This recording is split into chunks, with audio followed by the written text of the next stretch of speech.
오늘 이 시간 복된 시간에 주신 하나님 말씀은 창세기 22장 1절부터 12절까지 말씀입니다.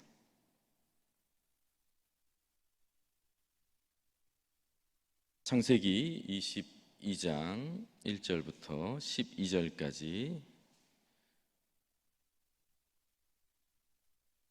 받음과 나눔 선교라는 제목으로 말씀을 나누도록 하겠습니다. 저하고 교독으로 봉독하도록 하시겠습니다. 그 일 후에 하나님이 아브라함을 시험하시려고 그를 부르시되 아브라함아 하시니 그가 이르되 내가 여기 있나이다. 여호와께서 이르시되 내 아들 내 사랑하는 독자 이삭을 데리고 모리아 땅으로 가서 내가 내게 일러준 한 산 거기서 그를 번제로 드리라. 아브라함이 아침에 일찍 일어나 나귀의 안장을 지우고 두 종과 그의 아들 이삭을 데리고 번제에 쓸 나무를 쪼개어 가지고 떠나 하나님이 자기에게 일러주신 곳으로 가더니 제3일에 아브라함이 눈을 들어 그곳을 멀리 바라본지라. 이에 아브라함이 종들에게 이르되 너희는 나귀와 함께 여기서 기다리라. 내가 아이와 함께 저기 가서 예배하고 우리가 너희에게로 돌아오리라 하고 아브라함이 이에 번제 나무를 가져다가 그의 아들 이삭에게 지우고 자기는 불과 칼을 손에 들고 두 사람이 동행하더니 이삭이 그 아버지 아브라함에게 말하여 이르되 내 아버지여 하니 그가 이르되 내 아들아 내가 여기 있노라. 이삭이 이르되 불과 나무는 있거니와 번제할 어린 양은 어디 있나이까? 아브라함이 이르되 내 아들아 번제할 어린 양은 하나님이 자기를 위하여 친히 준비하시리라 하고 두 사람이 함께 나아가서 하나님이 그에게 일러주신 곳에 이른지라. 이에 아브라함이 그곳에 제단을 쌓고 나무를 벌려놓고 그의 아들 이삭을 결박하여 제단 나무 위에 놓고 손을 내밀어 칼을 잡고 그 아들을 잡으려 하니 여호와의 사자가 하늘에서부터 그를 불러 이르시되 아브라함아 아브라함아 하시는지라. 아브라함이 이르되 내가 여기 있나이다 하매 사자가 이르시되 그 아이에게 내 손을 대지 말라. 그에게 아무 일도 하지 말라. 내가 내 아들 내 독자까지도 내게 아끼지 아니하였으니 내가 이제야 내가 하나님을 경외하는 줄을 아노라. 아멘. 아멘. 교회 역사에서 현대 선교의 아버지라고 불리는 분이 있습니다. 현대 선교의 아버지라고 불리는 분은 윌리엄 캐리 선교사님인데요. 윌리엄 캐리 선교사님은 인도 선교를 오랫동안 감당하셨고 세계 최초로 해외 선교회를 설립하신 분입니다. 그러니까 세계 선교회를 처음 설립하셨기 때문에 이 선교의 아버지라고 불리는 분이에요. 이분이 이런 유명한 말을 남기셨는데 하나님으로부터 위대한 것을 기대하라. 하나님을 위해 위대한 것을 시도하라. 이런 이제 명언을 남기신 분입니다. 이번 청년부 선교를 지금 준비하고 있는데요. 사실 여러모로 좀 부담이 되는 상황이고 또 준비하는 가운데 좀 걱정도 많이 되는 상황인데 개인적으로 이 말이 제게 좀 힘이 되었어요. 하나님으로부터 위대한 것을 기대하라. 누구로부터요? 하나님으로부터. 저의 능력이 아니고 선교팀의 사정이 아니고요. 하나님으로부터 위대한 것을 기대하라. 불안하고 걱정도 되고 또 괜히 시작했는가라고 하는 생각이 들지만 이건 나로부터 나오는 생각인 것 같고 이 세상이 주는 생각인 것 같은데 그런 생각이 들 때마다 다시 이 말이 좀 힘이 되고 위로가 되었어요. 하나님으로부터 위대한 것을 기대하는 마음으로 또 준비하고 기대하기를 원하는 그 마음이 제게 부어졌습니다. 사실 선교가 그런 것 같습니다. 하나님께 받은 걸 나누는 삶이잖아요. 그리스도인의 삶이 다 그렇지 않습니까? 하나님께 받은 걸 나누는 삶인데 사도 바울이 전도 여행을 다닐 때 자기의 능력도 있었고 실력도 있었지만 다 배설물로 여기고 주 예수께 받은 그 복음을 전하는 삶을 살잖아요. 그게 사도 바울의 삶이었고 전도자의 삶이었던 것처럼 이번 단기 선교도 청년부 단기 선교도 하나님께 받은 걸 나누는 선교가 되면 좋겠다라는 생각이 듭니다. 여러분 그렇게 기도해 주시기를 부탁드립니다. 개인적인 능력이 아니고요. 하나님께 받은 건 나누는 것. 그래서 본격적으로 준비해 갈 때 우리 선교팀을 위해서 기도해 주시려고 하면 여러 가지 기도해 주실 수 있지만 이거 하나 기도해 주셨으면 좋겠어요. 하나님께 받은 것. 그거 나누는 선교팀이 되기를 기도해 주시기를 부탁을 드립니다. 후원해 주셔도 돼요. 다른 거 많이 격려해 주셔도 되는데 꼭 기도해 주실 때는 하나님께 받은 거 그거 나누는 팀이 되면 좋겠다라는 생각이 듭니다. 오늘 이 시간에는 구약에 나오는 선교의 아버지 같은 분이 있습니다. 제 개인적으로 좀 그렇게 생각되는 분인데 아브라함이에요. 아브라함이 구약의 선교의 아버지처럼 제게 느껴졌는데 이 아브라함이 받은 은혜 그것이 무엇인지 좀 확인하고 좀 은혜를 나누는 시간이 되었으면 좋겠습니다. 여러분 그 아브라함은 이름의 뜻이 벌써 이 선교적인 이름입니다. 여러분 아브라함이 되잖아요. 아브라함이 무슨 뜻인지 아시죠? 큰 아버지, 존귀한 아버지라고 하는 뜻인데 하나님께서 이 이름을 개명시켜 주셔요. 아브라함으로. 근데 그 아브라함의 뜻은 무엇이죠? 열국의 아버지. 그러니까 온 민족의 아버지라고 하는 뜻이 있잖아요. 온 세상을 향한 선교의 비전이 이름에 담겨 있는 사람이 아브라함이었다라고 하는 것입니다. 그런데 사실 아브라함의 현실은 전혀 그렇지 않았어요. 제가 인터넷에 이제 이 내용과 관련해서 좀 그래도 좀 아이스 브레이크를 좀 하고 싶어서 웃긴 이름을 좀 검색해 봤어요. 그런데 이런 분들의 이름이 나오더라고요. 한번 좀 사진을 띄워 주시겠어요? 이런 분들의 이름이 나오는데 여러분 잘 보이는지 모르겠지만 군인 2명하고 이제 일반인 2분이 나오시는데 이름이 아주 독특해요. 저분의 이름이 지휘관 씨입니다. 지휘관. 근데 병장이에요. 그럼 지휘관은 무슨 소령이든지 무슨 이렇게 그 별을 하나 달고 있어야 되는데 병장이에요. 그러니까 일반 병사가 이름이 지휘관이에요. 전혀 지휘할 수 없는 병장. 근데 지휘관 병장. 또 한 분의 이름은 국어 선생님 이름인데 김수학 선생님이시더라고요. 국어를 잘하시는 수학 선생님. 현실하고 좀 맞지 않는 이름이죠. 이분 아주 굉장히 독특하신 분이십니다. 조계사 스님이신데 일진이세요. 그러니까 조직에 계셔야 될 것 같은데 이제 그 기하셔가지고 저기 계신 분. 또 저분도 좀 독특하신데 이름이 박격포시거든요. 근데 공군이세요. 군인들이 좀 웃긴 이름이 되는. 남자분들은 이해가 되실 겁니다. 그 공군은 박격포를 전혀 쓰지 않아요. 육군이 쓰는 그 무기인데 공군인데 박격포 중사세요.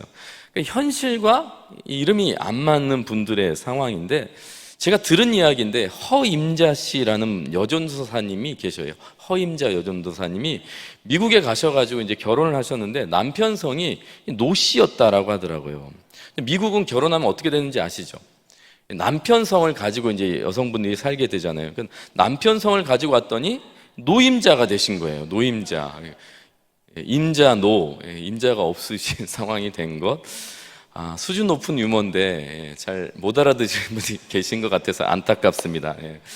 현실과 이름이 맞지 않다는 이야기예요. 현실과 이름이 맞지 않다. 왜 제가 이런 얘기를 하겠습니까? 아브라함이 딱 그래요. 아브라함이 여러분 75세에 아브람을 하나님께서 부르시잖아요. 그리고 99세에 하나님께서 이름을 바꿔주세요. 아브라함으로 바꿔주신다고요.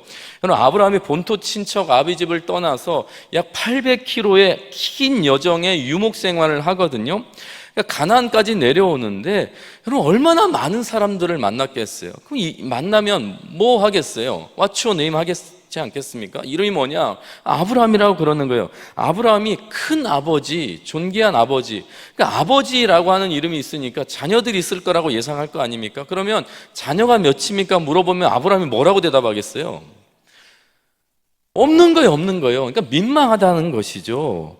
여러분 그래서 하나님께서 99세에 아브라함의 이름을 개명해 주실 때 아브라함이 나름 기대했을 것 같아요. 정말 멋진 이름으로 상황과 현실과 맞게 바꿔주실 거라고 기대했을 텐데 이 큰아버지라고 하는 뜻의 이름을 온 민족의 아버지로 아브라함으로 바꿔주신 거예요. 사라도 부인의 이름도 바꿔주셨죠. 어떻게 해요? 온 민족의 어머니라고 바꿔주신 것이죠. 그러니까 더 분명하고 더 명확하게 부담스러운 이름을 하나님께서 주셨다라는 거예요. 현실과 하나도 맞지 않는 이름을 아마 종들이 웃지 않았겠어요? 하나님이 우리 주인의 이름을 바꿔주셨대. 아브라함을 아브라함으로 바꿔주셨대 하면서 하하하하하 이렇게 웃음거리가 될 만한 이름을 하나님께서 바꿔주신 것이죠. 그런데 사랑하는 성도 여러분, 성도의 삶이 그런 거예요. 성도의 삶이 그런 거예요. 선교적인 삶도 그런 거예요. 믿음의 삶이 마치 이와 같은 것입니다. 여러분, 현실은 전혀 그렇지 않는데 하나님께서 주시는 비전을 가지고 살아가는 거예요. 현실은 전혀 나와 그렇게 맞지 않는데 하나님께서 주신 말씀을 붙들고 가는 것이 성도의 삶이라는 것을 아브라함이 우리에게 보여주는 것이죠. 믿음은 바라는 것들의 실상이요 보지 못하는 것들의 증거잖아요. 눈에 보이는 건 전혀 그렇지 않아요. 나의 삶은 전혀 그렇지 않다고요. 내가 가진 건 그렇지 않는데 하나님께서 주신 비전 때문에 그렇게 살아가는 것입니다. 하나님께서 주신 말씀 때문에 그렇게 살아가는 것입니다.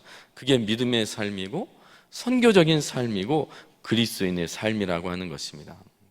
제가 아브라함의 삶을 이렇게 살펴보면서 아브라함의 인생이 이런 믿음의 삶을 살았는데 그 중에서 최고로 하이라이트의 인생이 어느 순간인가 살펴보니까 오늘 우리가 읽은 창세기 22장의 말씀이더라고요.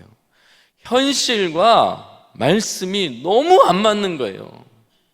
현실과 하나님께서 주신 기대하시는 하나님의 말씀이 너무 안 맞는, 정말 어쩌면 이 물과 기름 같은, 하늘과 땅 같을 만한 너무나 어울리지 않는 말씀이 오늘 주어지고 또한 그 말씀에 순종하는 상황이 이 창세기 22장이더라라고 하는 거예요. 오늘 이 말씀을 통해서 좀 힘이 되고 위로가 되고 소망이 되었으면 좋겠다라는 말씀을 좀 나누고 싶은데요. 첫 번째는 이 창세기 22장은 이해되지 않는 말씀이라고 하는 것입니다. 너무 유명하죠. 아브라함이 100세에 얻은 아들 이삭을 번제로 드리잖아요. 여러분, 번제로 드리라고 하시잖아요. 번제가 무엇인지 아시죠? 번제가 무엇인지 아시죠? 하나님께 제물을 태워서 드리는 것입니다. 그냥 태우지 않아요. 완전히 제물을 해체해서 완전히 태워서 하나님께 연기를 드리는 제사가 이 번제라고요. 여러분, 이 말씀이 이해가 되지 않는 이유는 아들을 그렇게 드리라고 하는 것이죠. 아들을 그렇게 드리라는 것입니다. 여러분, 하나님의 성품과 전혀 배치가 되지 않는 말씀이잖아요. 하나님께서 싫어하시는 우상 숭배, 그 중에 몰렉신을 섬기는 일이 있는데 이 몰렉신을 섬길 때 그럼 자녀를 갖다 바치는 일들이 있었다고요. 그런데 하나님께서 아브라함에게 이 제사를 요구하고 있다라고 하는 것이죠.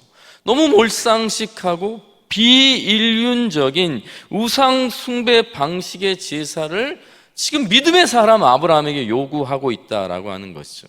도저히 이해할 수 없는 것이죠. 그럼 제가 섬겼던 교회에 이 희진이라고 하는 아이가 있었어요. 그때 당시 초등학교 1학년인가 2학년 아이였는데 동부산로에 그 주일학교 성경고사 대회가 있었는데 그때 연습 문제 중에 공교롭게도 이 아브라함이 아들 이삭을 하나님께 제물로 바치는 이 사건에 대한 문제가 있었어요. 이 아이가 이 문제를 풀었는데 답도 잘 적었어요. 그리고 문제도 잘 이해했는데 엄마에게 다가가서 도대체 하나님을 이해할 수 없다고 말했다는 거예요. 그러니까 엄마가 제게 해준 얘기예요. 아이가 뭐라고 했냐면 하나님이 나쁘다라고 했다고요. 나쁘다. 하나님 참 나쁘다. 어떻게 아브라함 할아버지에게 아들을 제물로 바치라고 했을 수 있냐고 엄마에게 막 따져 물었다는 거예요. 여러분, 이 아이의 마음이 이해가 되시죠? 여러분, 하나님께서 자식을 바치라, 제물로 바치라, 번제로 바치라고 하는 것은 누구도 이해할 수 없는 말이에요. 여러분들은 그냥 믿음으로 받아내지만 사실은 여러분 이해해서 받는 게 아니죠. 이해해서 받는 게 아니죠. 사랑하는 독재 아들을 불태워 바치라는 하나님의 명령은 그럼 누구에게나 마찬가지예요. 도무지 이해할 수 없는 가혹한 명령인 게 사실이죠. 가혹한 명령인 게 사실이죠. 그런데 더 놀랍고 충격적인 건 두 번째, 아브라함이 이 말씀에 순종했다는 것입니다. 더 충격적인 건 아브라함이 이 말씀에 순종했다는 거예요. 2절과 3절을 같이 한번 읽어보겠습니다. 시작. 여호와께서 이르시되 내 아들 내 사랑하는 독자 이삭을 데리고 모리아 땅으로 가서 내가 내게 일러준 산 거기서 그를 번제로 드리라. 3절 시작. 아브라함이 아침에 일찍 일어나 나귀의 안장을 지우고 두 종과 그의 아들 이삭을 데리고 번제에 쓸 나무를 쪼개어 가지고 떠나 하나님이 자기에게 일러 주신 곳으로 가더니, 여러분, 하나님께서 주신 이 말씀이 이상한 건 둘째치고 아브라함이 그냥 순종으로 반응하더라는 것입니다. 이게 너무 당황스러운 사건이죠. 아브라함이 그냥 받아들이더라는 거예요. 여러분, 한 번은 그 처제가 막 대성통곡하면서 울고불고 난리가 난 적이 있어요. 다 큰 처제가 왜 그렇게 울었겠어요? 1학년짜리 아이 그리고 5살짜리 아이가 어느 날 엄마가 운동 갔다 온 사이에 사라져버린 거예요. 그러니까 둘이 그냥 편의점에 잠깐 갔는데 엄마 입장에서는 아이들이 그냥 실종된 줄 알고 너무나 이제 간 떨어진 거죠. 하늘이 무너진 것 같다라고 생각이 들었다고 하더라고요. 그래서 이제 어떻게 했냐, 찾아서 어떻게 했냐라고 물어보니까 홍군형을 낼 줄 알았는데 그러지 않고 막 셋이 껴안고 엉엉 울면서 이산가족 상봉을 했다, 그런 얘기를 제 이제 처제가 전해줬어요. 여러분, 아브라함에게 이삭이 어떤 존재입니까? 여러분에게 자녀가 어떤 존재예요? 그냥 삶의 전부잖아요. 전부잖아요.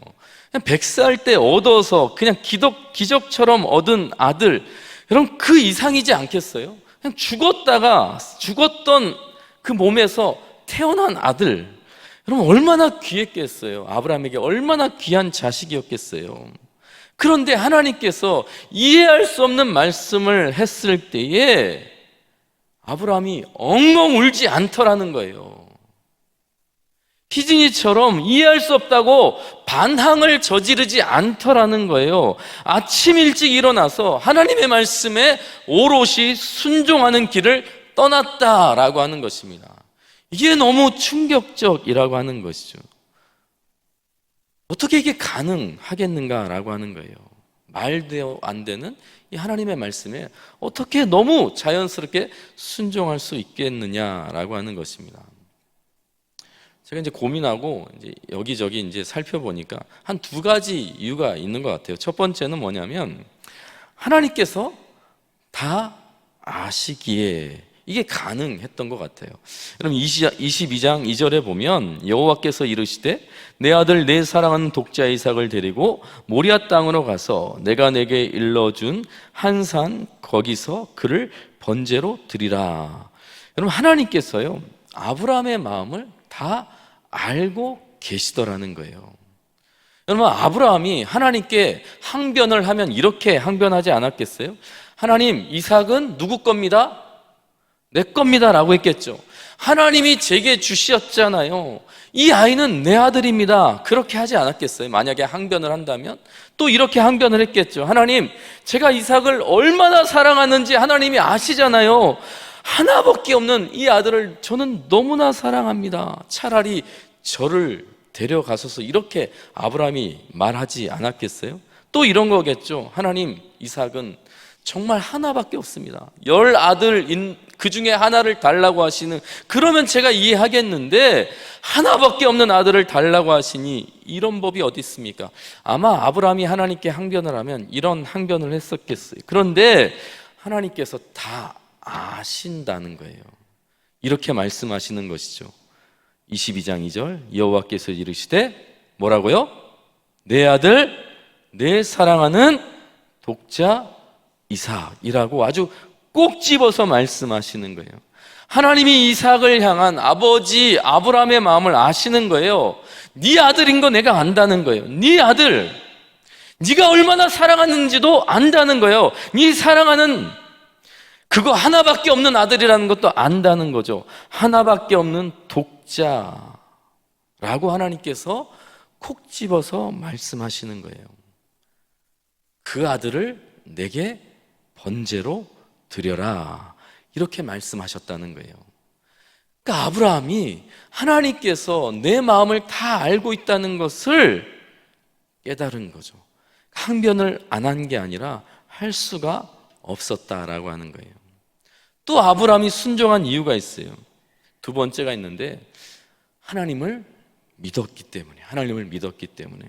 여러분, 믿음장이라고 불리는 히브리서 11장에 보면 아브라함의 믿음에 대해서 이렇게 기록합니다. 11장 18절 우리 같이 한번 선포할까요? 시작. 그에게 이미 말씀하시기를 내 자손이라 칭할 자는 이삭으로 말미암음이라 하셨으니 19절 시작. 그가 하나님이 능히 이삭을 다시 살리실 줄로 생각하니라. 여러분, 아브라함이 고민하지 않았을까요? 깊이 고민했겠죠. 정말 많은 생각을 했을 거예요. 그런데 하나님께서 반드시 하신 말씀이 있잖아요. 이삭을 통해서 하늘의 별처럼 바다의 모래처럼 자손을 번성케 하신다는 약속을 하셨잖아요. 반드시 이삭을 통해서 그 일을 이루시겠다고 하셨잖아요. 그런데 지금 그 이삭을 바치라는 거예요. 그러니까 아브라함이 깊은 고민 끝에 결론을 낸 거예요. 이삭은 죽었다 살아나게 하실 거다라는 거예요.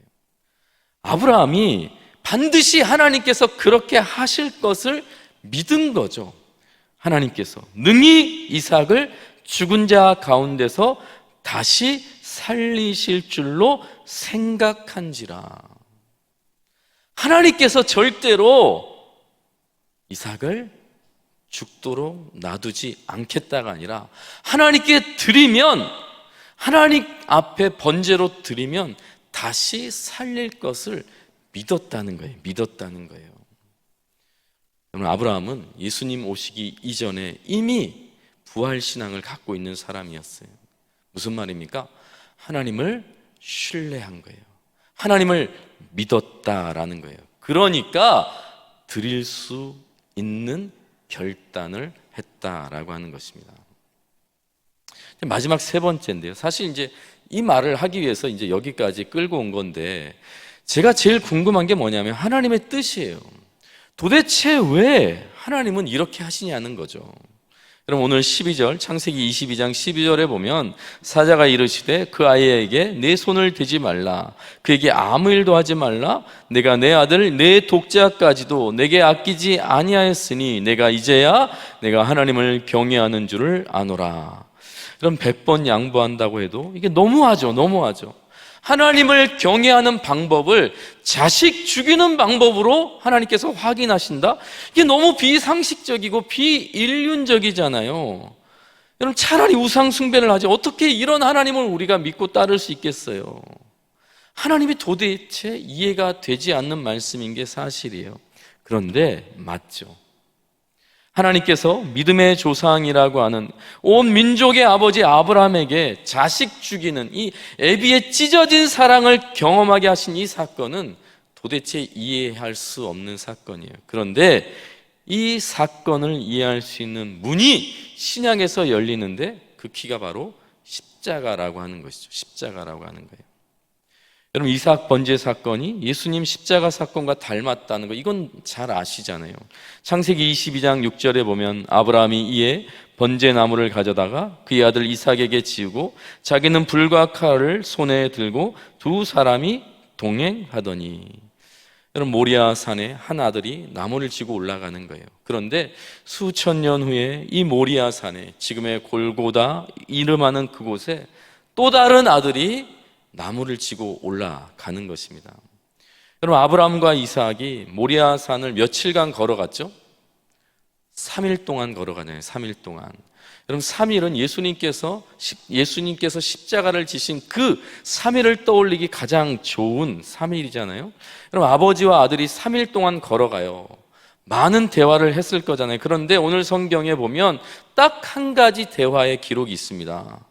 그것도 아브라함이 가장 대답하기 어려운 질문을 해요. 7절이죠. 여러분, 이삭이 아버지에게 이렇게 묻는 것입니다. 우리 같이 한번 읽어볼까요? 시작.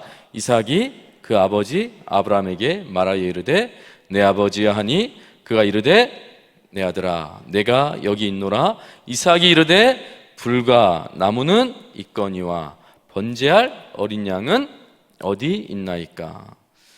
여러분, 아브라함이 3일 동안 걸으면서 이것만 묻지 않았으면 좋겠다라고 하는 질문이 이 질문 아니었겠어요? 번제할 어린 양은 어디 있나이까? 아브라함이 이렇게 대답을 합니다. 그건 바로 너다, 이렇게 말하지 않고요, 8절입니다.